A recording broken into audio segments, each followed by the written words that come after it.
Okay, good morning, everyone. Not good morning. Good evening, everyone. On that day.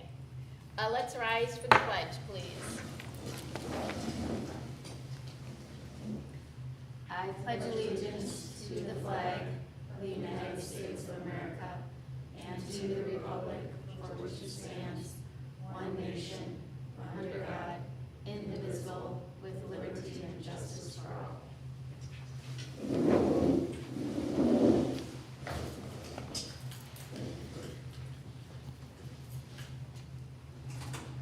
Good evening.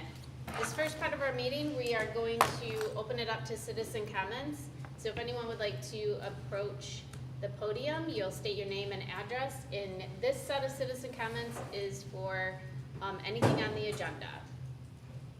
And no citizen comments. Okay, celebrations. And before we go, I would like to ask Deb to be our appointed secretary. Amanda and Chris are not able to be with us tonight. And we'll move on to celebrations. All right, good evening, board members. Celebrations for this evening. First, as I highlighted, and it's actually a story on the website as well. It was highlighted in the Lansing State Journal. Williamston has the highest graduation rate. I think this was based on last year's data. At 97% in the county. We were tied with one other district in the area for that same rate at 97%. So obviously a tremendous accomplishment. I believe our graduation rate index is even higher when you look at that over time. So a tremendous accomplishment for our parents, staff, and students, and just continue to push forward in making sure that we meet the needs of each individual learner so they can graduate and move on to accomplish their goals. Some items not on the website that I did want to mention. WKAR did a very nice profile on Steve Kirsten last week, and I put that in my community newsletter on Friday, but if you haven't seen that, very nice piece in terms of really focusing on the relationships he has and develops with our students. Upcoming this weekend, our first robotics competition at the Mason District event. We invested some money in the robot over the summer to give it some enhanced capabilities. So this year it's much faster and it can move laterally. So I've already seen some of the early videos of it moving around in the high school, and it's much more agile than it has been in the past several years. So hoping for a good performance by the team that goes from 10 to 6 on Saturday and Sunday at Mason High School. We have worked, keeping with the STEAM theme, the WEA worked with us on developing a drone club that's currently running at the high school. Mr. Kyle Sprague is the coordinator for that. And as the weather's starting to get nicer now, he's going to start getting the kids together and they can start working with some of the technology. Obviously the hope is in time that becomes a class at the high school, but it's up against obviously a lot of competition, a lot of outstanding educators there, and a lot to choose from for our students. But in the meantime, having that class and giving kids that opportunity to extend their STEM interests or STEAM interests is a very good thing.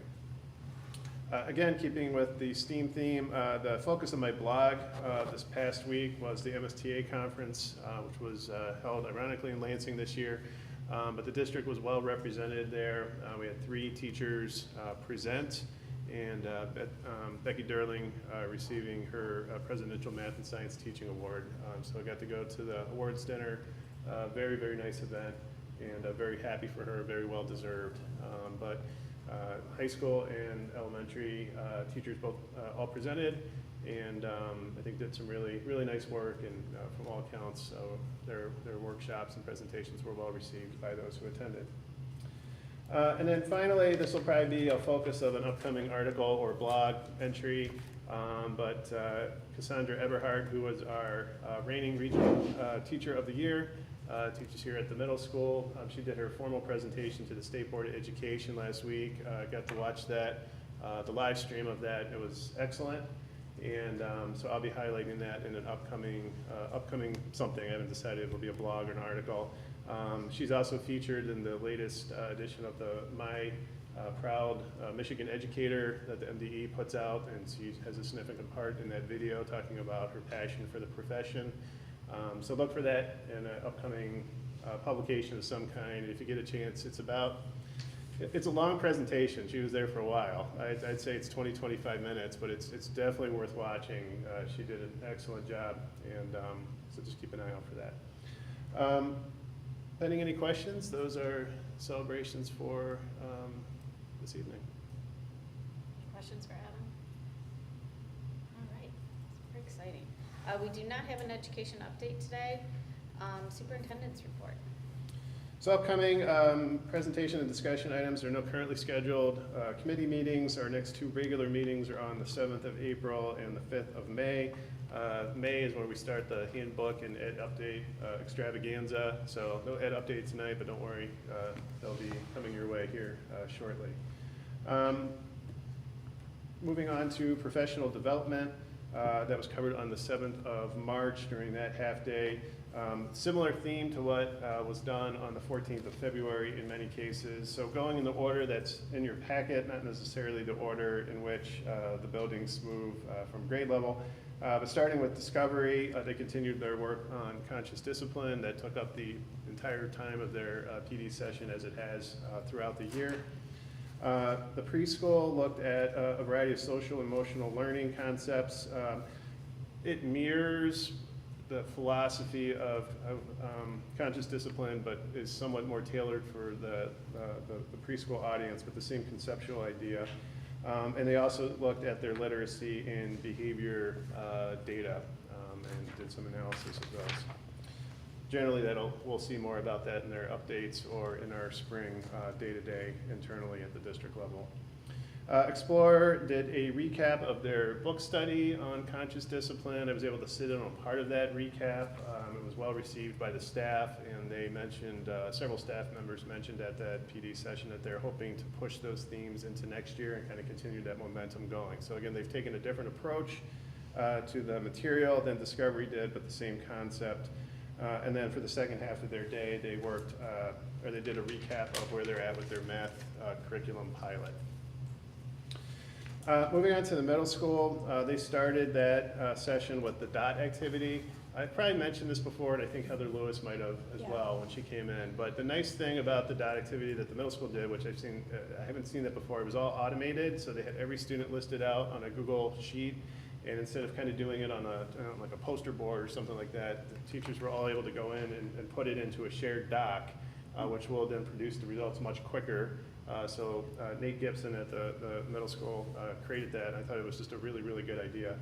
And again, if you didn't recall, the DOT activity is where it establishes which members of the staff have a relationship with which students. And the idea is if you're finding a student who has no adult relationship, then that's a student that we need to make sure we're supporting intentionally. It's also considered to be, and I mentioned this when I was over there, it's also considered to be one of the top school safety initiatives you can do, because a lot of those things stem from kids not having any relationships at all, and they're ones that slip through the cracks, to use that terminology. So this eliminates that from happening, because you can see who doesn't have those strong adult relationships. And then the second half was a social emotional learning presentation by Heather Lewis. I think this one focused more on how to intentionally get middle school kids more involved, more proactive and engaged, versus some of the stuff we're doing at the elementary, which is more focused on some of those outlier behaviors and how do we support kids who are in a dysregulated state and bring them back to the point where they can be productive and learn. So a little bit of an opposite focus in a way of speaking, but if you think about middle school learners, that kind of makes sense in some cases. And then moving on to the high school, that was a delegated back out to the departments to spend the day working on their department goals in alignment with their overall school improvement plan. So I'll pause there. Are there any questions I could address on any of the district professional development from March 7th? All right, then moving on to staff appreciation. First, just want to make sure, thank the board for your continued efforts with staff appreciation. I know this has come a long way in a lot of ways from back in the day, where you get like a token trinket, and I think, but it's also in keeping with our ability to be able to provide a nicer way of saying things to our staff, that everyone has had a part in earning and getting us the district to that point. So this year, Food Service Department is again going to, on behalf of the board, offer a meal for staff. I think it's going to be a taco bar this year, and obviously Jim Davis is preparing it, so it'll probably be very good. Yes, it will be very good. Yeah, he always Nice. does a fantastic job, and so the dates are in your packet. Always welcome, obviously. We'll get times out to you as it gets a little closer, but generally middle of the day time frame, and board members are always welcome and encouraged to attend to talk with staff and obviously have lunch. The other piece we're doing this year is ask for some feedback from staff on what would be something they would be interested in having for staff appreciation this year. And the feedback we're to get, like Williamston quarter zips. So we have a few different options. We sent a survey out last week that'll close this Friday, and then we'll get the order out and hopefully have those in time to pass out to folks in May. So Is the idea that we're gonna pass them out at the staff appreciation luncheon or before that? Like, will you need help with that? we could. I haven't talked with principals specifically on the logistics of how to get it out, and I'm trying to think what we did last year with the bags, and I can't remember, but that would be a nice way to do it. Perhaps as folks come in to get their lunch, we could make sure they get their quarter zip. I'll kind of have to get back with you. I haven't got that far in the process. Okay, and can I, because I'm guessing that like with the bags, like one size fits all, so like in the information that's being given is they're requesting a size, and they can't change their mind on the size, like they're getting that size when they come to pick up their sweatshirt. Yeah, so we just got the women's, so there's men's styles and women's styles. The Perfect. women's styles just came in on Thursday, so they were Thursday, Friday at the elementary campus for folks to try on. Today I brought them over to the middle school, so Nice. by Okay. the end of the week, get them back over to the high school, so folks that want to try them on. So there's the men's samples and the women's samples, and then for the options, there's like a black and green, and then a gray and green, and it has the black W on the front and the hornet on the back, like towards the neck. So I think they look Nice. pretty good, Good. and Paige got us a good deal on them through BSN, so Nice. hopefully folks like them. But Exciting. appreciate the board making that investment. It's a very nice way of saying thanks towards the end of the year. We good on that? I'll move on to bond updates. So obviously tonight, the big thing is the first two official bids for the first two projects, so I won't steal Andrew's thunder for later, but I think I'll just suffice to say we're continuing to make changes to the Explorer Elementary design, refining that, and that process continues. The plan is to most likely have a presentation for the board sometime this spring where we can introduce the concept to you and get feedback from the board, but still chipping away at making some of those refinements, continuing to get input from teachers at Explorer, which has actually been, as you might expect, extremely beneficial in making some good common sense changes once they've had a chance to see the plans and provide that input. So that said, somewhat limited updates today on the bond, but there is a lot going on behind the scenes. Nice. Any questions? Okay. Board committee, we had housing. Deb. We met last Tuesday, and we had some new people that came, but I think we all agreed at the end of the meeting, we felt that we were finally making some progress, that the city is looking at housing as a priority, and the townships seem to be doing the same. So they gave us 4 different areas that are completing all their approvals, but are slated for building in the near future. So, Nice. like 59 units at one and 52 units at another. And then there were 2 other places that they're still getting approvals. It could be, between 100 and 200 new units, something like that. Yeah. So it was encouraging. And everyone was very upbeat and positive, and only took 57 minutes. Nice. people that got there. That's really cool. Anything else? Any questions? Looks like you're meeting the end of spring, summer this year, 2025. Very cool. They wanted to come back and bring more info, so I said, okay. Nice, nice. Any other questions for the housing committee? All right, moving into discussion items, we have our teacher and auxiliary staff for probation or tenure recommendations. Adam, do you want to say anything? No, I think, I mean, just quickly, just- the board's recognized in the past the time the principals spend on putting some thought and care into doing the write-ups so that the board gets to see a little bit of the hard work that these educators are putting in every day. And I think the summaries speak for themselves in terms of the quality of the people that they represent. And I fully support the recommendations that the principals have provided the board.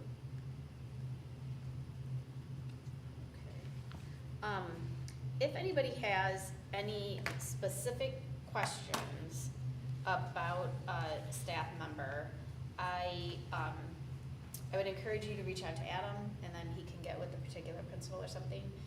This is it can be a little touchy asking specifics about a staff member because we are kind of bound by some of the confidentiality employment law.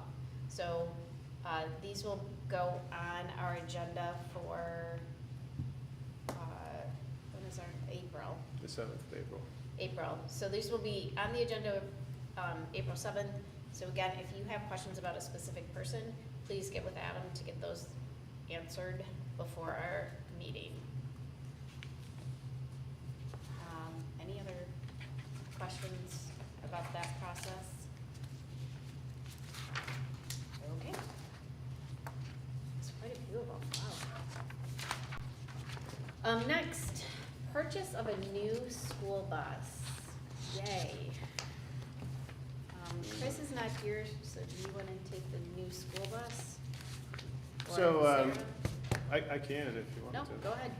Whoever. So earlier, I think January, February, we had a Finance and Facilities Committee meeting, and we kind of previewed the menu of projects that we would be looking at over the course of the balance of this year and into the summer. One of the priority items on that list was the acquisition of a new school bus. When I started as superintendent, the average price of a new bus was about $84,000 to $86,000. Come up with it. And fast forward to today, and the best rate we got was $142,482. It's the same bus, so nothing special. But we have been, and the board has made it a priority to make sure that we're intentional and systematic in terms of the maintenance of our fleet and making sure that our students are getting to and from school on safe vehicles. We do have a bubble of buses coming up, 28, 29, and at $144,000 right now. Who knows what they're going to cost in a few years. So we are carefully watching that, and that's one of the reasons why having a robust fund balance is important when you are confronted with some of those increasing costs on something that is a must-have investment. So otherwise, pretty straightforward. We got the bids. The best return was from Midwest Transit. It's an international, so it's going to be the same model as the rest of our fleet, which is good for maintenance purposes. We are going to kind of do a shuffle. This bus will replace one of the regular routes. That regular bus will become a sub-bus. One of our sub-buses will either be pulled for parts and then eventually scrapped. So the circle of life in the bus garage. Any questions on the bus purchase? It's just one bus, right? It is one bus for that price, so yes. All right. And when do the other two buses, did you say, come up? So there's a bubble when, 2017, 18, right, we started really making a concerted Right, effort to yeah. upgrade our fleet because we were still running buses from 1999. And so those buses are going to start to hit their 10-year lifespan, which is what the board kind of delineated as the Right. goal, right, to replace the buses every 10 years. I mean, we could stretch it a little, but what we don't want to get back into is where we were in 2016, 17, 18, where we were driving kids back and forth in 1999 model year school buses. I think we even had a 98 in there at one point. So by being intentional and investing it over time, Yeah. right, we'll make sure that we avoid that. But we do have a bit of a bubble coming in because we made large purchases of buses to get our fleet updated in that like 2017, 18, 19 period, and they're all going to hit their 10-year anniversary towards the end of this decade. So we're aware of it, just something to be planning for financially as we move forward. Do we have any buses that we're still leasing, or have No. we rolled all of those and They're all, purchased? yeah, they're all purchased now.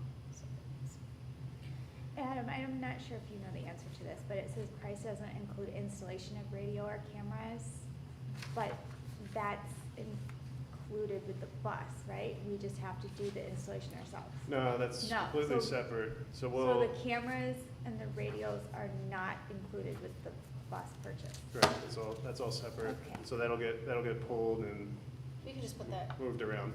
Okay. so do we take that stuff out of the bus we have and just put it The back in current, there? okay. Good. Any other questions? Do you know when we're gonna take, are we gonna get this bus, do you know when we get the bus? So the last update I got from Brandon was that they actually have it. And so I guess they've kind of marked it as ours, but I'll kind of give, not hearing any objections tonight, I'll kind of give Brandon, like, I think we're probably good, and then just wait to make it official next month. But And then so we can take possession of the bus right away? I would think it would be relatively soon because they So- have it in stock. Will we swap out will we wait until next school year to use this bus, or will we swap it out right now? Or do you not? I think it probably just depends on how long it takes to get it. Like, I don't know where it physically is, so Oh. it could be in Ohio or something like that, depending on, I don't know. I don't know And what see, they're when gonna do. we get Just that new gonna- bus- I'm sure they'll move on that as quick as they can, Okay. but they generally have to stencil it and then, ship it up, and then we have to send, get someone to drive it in, and we'll have to install the radios and the cameras, so it could take a minute. When we get a new bus, we should go to the bus garage and get on the new bus, cause We used to do that. yeah, the smell of the new bus is like, We used to we used to go around. yes, Um, Pam would drive us around Yeah. Oh, I think on the that's right. outskirts of Yeah. this and have the new bus, and it not make noise or rattle or like, Yeah. Shake you all over. yeah, it was fun. Well, it's $142,000. I know, and that doesn't come with air everything. conditioning, so Who's that? darn it. Or apparently cameras, or radio. Yeah. Yeah, doesn't come with any fancy stuff. So any other questions about the movement of the bus? It is, it's a lot of money, it's a bus. Yeah, it's a lot of money. So if you have any questions about the bus, please make sure you let Adam know or ask Sarah. Otherwise, we'll move it to vote in April. Next, moving right along, can I get a motion for approval of our calendar? I make a Move mo- that we approve the minutes of the March 3rd, 2025 school board meeting. Second. All right, so I have a first from Deb, a second from Sarah. Any other discussion? All in favor? Aye. Any opposed? Okay. These are roll call votes, so Deb, if you could take us through these. This first one is the approved contract of the middle school and high school lockers. I make a motion that the Williamston Community Schools Board of Education award a contract to Trumbull Group to replace all lockers at the Williamston Middle School and most of the lockers at Williamston High School. The cost of this work will not exceed $613,000 with funding from the 2024 bond. Second. Okay, so I have a first from Sarah, second from, Heather. was that you? Heather. Second from Heather. And Andrew's here to. To do questions, yes, no. Do you have any questions? Nope, well, this is where the time, so please, step forward in case Yeah. we have some questions. I would like to remind the board, because now we're starting to get into this.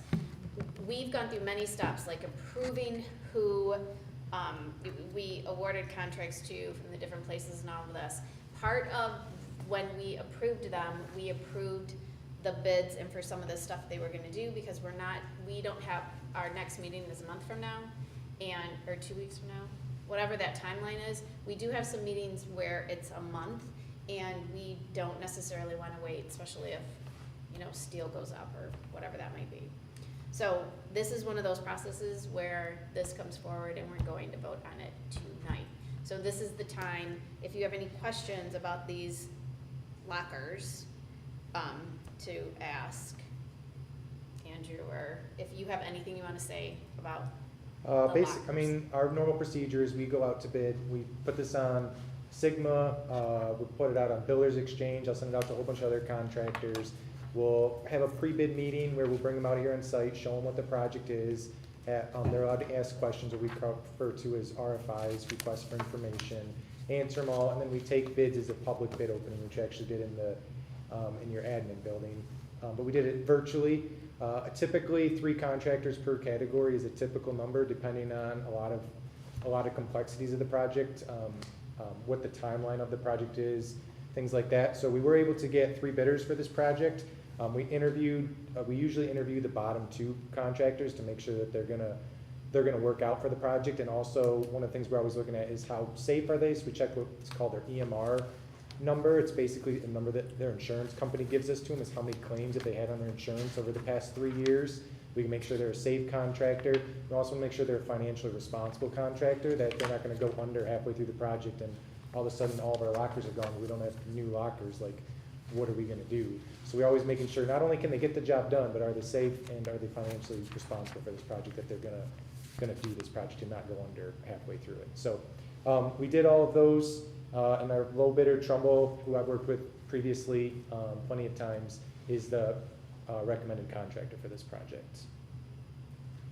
And we're replacing all of the lockers up here at the middle school and the high school. The high school, the only ones we are not is the senior corridor, kind of along the corridor that leads to your gym area, your new gym. Those are all in really nice condition. Those are already all double stacked, which is what the whole rest of your high school will be double stacked.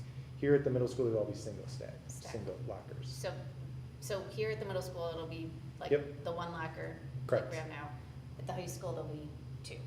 Yeah, Yes. that's correct. And at the middle school, the nice pieces are gonna be deeper than what we have right now. So one of the issues we have is students trying to like jam their Chromebook in there and smashing it in with the locker door.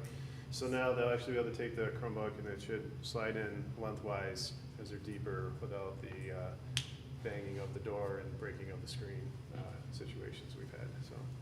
So because we're doing like top and bottom at the high school, are we getting rid of some locker space? And then what do we- Yeah, so there's actually some lockers that when you come out of the main office, there's that corridor right now, when you turn right out of the main office, that will not have any lockers anymore. We're just gonna patch the wall. And then when you come to I don't know if you call it a circle or what you call it, the T. Dome area. When you go to the left right there, we actually put some benches in instead of nice. lockers going back there in that corridor. Yep, because there's a lot less need for lockers. If you double space top and bottom, yeah, you get Right, double you don't lockers need- basically. They are a little wider than what they were and deeper, so it's not exactly, you're getting double 2 for 1, but you are getting a lot more A lot lockers. more. So is it possible to put coats and boots in there, or do they not do that anymore? I feel like kids don't do that They just anymore. wear it around? What's all a day? coat in high school? Yeah. Yeah, I know, I see shorts and whatever, so. I think my Right. son's ever used his Sure, honey. locker. Like, my kids never really use their locker, I don't know, hopefully kids maybe will use these a little Yeah. bit more. Well, remember, I that guess- was part of that came out a lot of discussion about that in the steering committee. And these will be larger and more functional. But the other thing that's important is they provide us an ongoing option to require the use of the lockers. We're very lenient, I guess, in terms of allowing students to carry their stuff around all day, keep their coats on, like that's not typical. And, we're probably one bad decision away from, perhaps moving towards what most other high schools look like, where your stuff is in your locker for a variety of reasons. So if you didn't put in new lockers, that option goes away, and then we're in a bind if and when we ever had to make that decision. So hopefully that stays out of the decision calculus long-term, but in the meantime, they're more functional, they're more usable for kids. They'll be able to put a greater variety of items in those lockers during the day, and there'll be a very much needed aesthetic upgrade for the interior of the high school as well, which is not why we're getting them, but there will be another benefit. But it's also close, some of the kids complained, this was a long time ago when my kids were there, that if they had the lockers up by the office, you know, to get to the other side of the building and go to the bathroom and do whatever you wanted to do during that time was hard. So now we're kind of alleviating that a little bit if, you know, we're going to the 2 and they're closer to those classrooms. So it'll look nice. So I have one more question. Are they narrow enough so that you could not push a kid into it? They're, I think the middle school ones are 15 inches wide, so. When we get them installed, we'll go check it out. I see it in movies and I thought, I still do that. And we'll see if we can put Sarah in there. She's still pretty tiny. I hope not. Okay. Any other questions about the lockers? Okay. Will you take us through roll call, please? Sure. Nancy? Yes. Dave? Yes. Sarah? Yes. And me, Deb. Oh, and, sorry. Heather? Yes. Okay. Say yes, that And, please have it. Yes. Okay. Next is our tennis courts. So the tennis courts, we had 4 bid categories on that. First one I call earthwork and site utilities. Basically, there are excavators on site, digging out, or demoing the old one, digging out, putting the new drainage system in, putting new sand back in. The second contractor we call is site concrete work category. They are doing all the sidewalks and actually doing all the concrete, it's post-tension concrete for the new tennis courts. Number 7 is fencing, so they're doing temporary fencing around the whole entire place while we're doing construction, keep construction operations and students safe, so they're separated at all times, but also they'll be doing the permanent fencing as well. And then 20 is what I call general trades. They basically have a lot of minor packages altogether. Some of the things they include are the benches we have, the shade structures, and like one of the plaques that go over top of the fencing, redoing that. For a total of, we had a total of 15 bids over 4 bid categories, so that equates or averages out to a 3 per category, which is again pretty typical of an amount. Good number is that we came in roughly $400,000 below our estimate.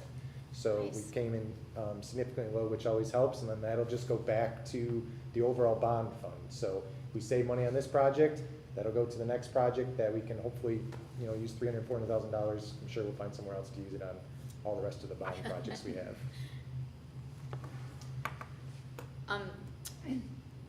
So with this work with the tennis courts, this is gonna get rid of that top layer and all of those roots that are under it that keep still growing? We demo the entire tennis court, including like a foot down below, and put a whole new drainage structure in, and we'll compact it all. And then we hire a third-party tester to actually come out there, and we'll put get a very heavy piece of equipment that will fill up with sand, and we'll drive everywhere across that. And if there's any sinking spots, then we'll have to dig it out and put new sand back in and recompact it, and then just keep testing it until we make sure there's no more like sinkholes or anything out there. Then we'll put the drainage system in. So basically, if it ever rains, it won't be seeping into the ground and making wet spots underground. It's going to take it off site.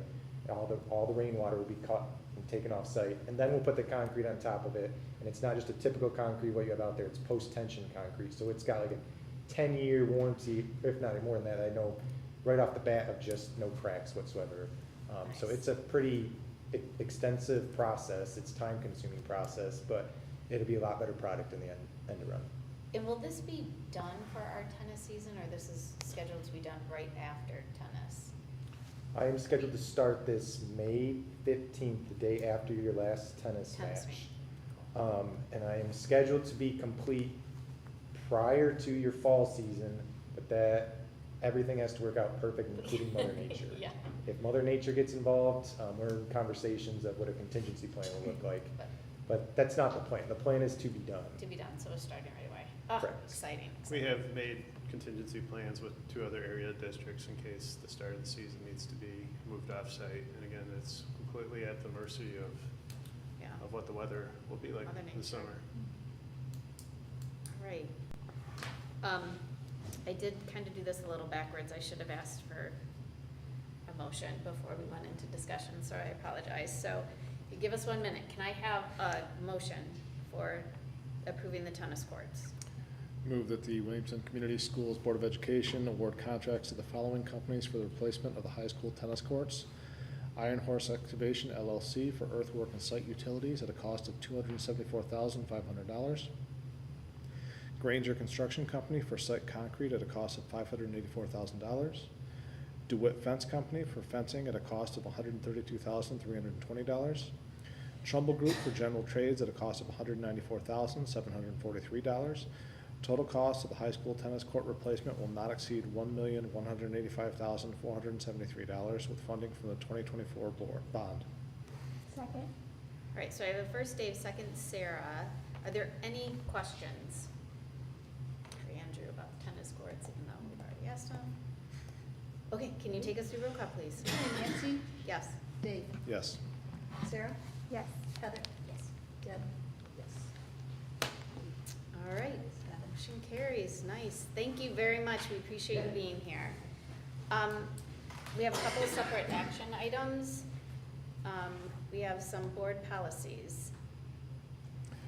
Move that the Williamston Community Schools Board of Education have the following policies: 5355 Michigan Earned Sick Time Act, ESTA, and 5355-F Michigan Earned Sick Time, ESTA form. Second. So we have a first Dave, second Sarah. Is there any other discussion or anything anyone wants to say about these? Okay. You go. Yeah, in case you were wondering, at the end of the form, it says to add the brochure. I haven't checked this week, well, this is Monday, so I haven't checked since last week. But last I saw, the brochure on the state government page hadn't been updated yet. So as soon as that's updated, that'll get put on the bottom of the form, and then that'll start going out to all our new hires. And then this week, I'm planning on sending out the initial document out to all our staff, making sure they're aware of the new ESTA law. We have the posters already up in all the buildings, but the stickers, I think, that come and replace the part that was just changed, why we get to change the policy at the last second, I think those are still on the way. Again, doesn't affect most of our staff, actually almost all of our staff, with just a couple exceptions. But we still want to make sure they're notified of this. I think the biggest single change is just the breadth of the reasons you can take sick time now has expanded considerably over some of the limiting reasons in some of our collective bargaining agreements. So as those come up, we'll replace that more limiting language with more expansive language that's within the policy and the law. Any questions about that? Okay, all in favor? Aye. Any opposed? Okay, motion carries. Next, we have our board goals, and the next piece of information in your packet is pretty sad one. Our principal, Kelly Campbell, has submitted her resignation for retirement. Kelly has been here 34 years. She's been here a long time. Started out as a teacher, has moved kind of all over the building, kind of then took on a intervention specialist, curriculum kind of person, and then kind of filled in, I think, as an interim principal, and then got the job as principal, if I'm remembering correctly. I can't really remember, but just a beloved person in this community and will be greatly missed and not easy to replace. And so kind of a sad day in that building a little bit and for our Williamston community, but like all of these, I am really happy for her. She's still really young and has lots of fun ideas that she's gonna be moving on to, and so this will be a nice, hopefully we'll be able to give her a nice send-off and she'll move on to bigger and greater things. Do you want to say anything? Well, I think it's telling that many people over the last week have come to ask me if I'm going to be okay. And either they're worried about me or they're worried about the district, you know, that Kelly's not going to be there anymore. But I think that says a lot for just how well known it is for how much he contributes and has contributed to the district. And I think one of the reasons, I hope the main reason people would ever choose to go to the dark side and become an administrator is the opportunity to expand your ability to do good for more people, more students, more staff. And I think Kelly is the epitome of that philosophy, a master teacher at the elementary and the middle school level that moved on to help other teachers do better, look at data, and leverage that to help students improve, maximize their potential. She was kind of, you know, our previous superintendent was kind of like just like she has been for me, like the person you go to when you need advice, when you need mentorship, when you need to talk through a situation, and she has definitely continued on in that informal capacity with me. She has pushed herself through a tremendously difficult, some things that are known, some things that aren't, last several years of her life, and has made steadfast in her dedication to our district. And then I think probably one of the things she'll be most remembered for is her selfless and graceful handling of probably one of the most challenging leadership roles I can ever think of in any organization, when you have a once in a memory global pandemic. We always had a plan for this, but never thought we'd actually have to use it. But you know, when every other district was struggling as it was, we had that added challenge that I left and said, basically, here, you're going to have to figure this out. And I mean, just rose to the occasion. I mean, I couldn't even begin to express how difficult that was. And she did it, and did it well. So I don't know. I could go on. I'm not.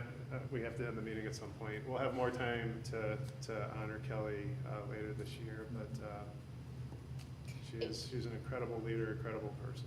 And I do want to add on, when Adam said that he had to leave, I don't know if you remember this, I was on a call with Adam and Scott Gaffner. He was our board president at the time, and I was the vice president, and we were talking, and Scott and I were together up here, and this noise was just in front of me. I'm like, I can't hear him. And Scott's like, I can't hear anything he's saying. I'm like, where are you?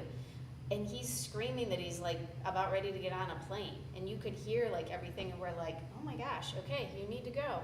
And then it was kind of like, what? And I remember Scott Gaffner looking at me like, what are we gonna do? And I'm like, I don't know. What are we gonna do? And Kelly walked in and was like, okay, I talked to Adam, I'm ready, I'm good.